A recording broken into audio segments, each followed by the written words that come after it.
Welcome guys, मैं आज आपके लिए एक नया डिफरेंट ब्लॉग लेके आया हूँ। देखिए इसमें जो है ढोलक में चमड़ा कैसे चढ़ाते हैं जो बजता है। और ये भाई साहब को देखिए, ये जो है इसका साउंड चेक इन कर रहे हैं तबला का।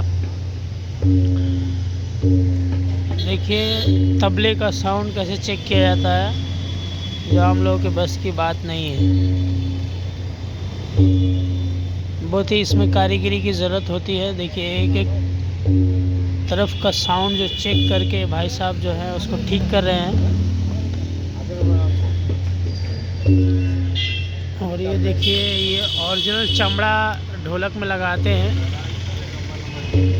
इसको काट रहे हैं भाई साहब। देखिए कितने अच्छे से तरीके से काट रहे हैं, एकदम गोल करके काटेंगे और फिर उसमें फिट करेंगे।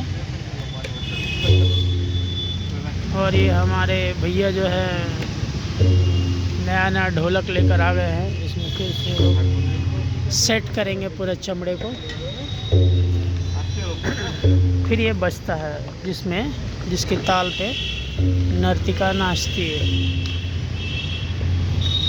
गाँव से है, पूरा अच्छे तरीके से स्टिचिंग किया जाता है।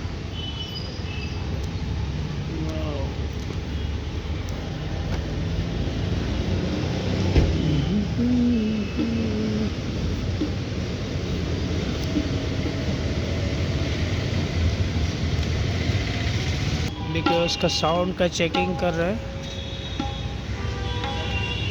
अगर कहीं ख़राबी रहा तो ये मार्केट में अच्छा नहीं बजेगा और कस्टमर लेंगे नहीं।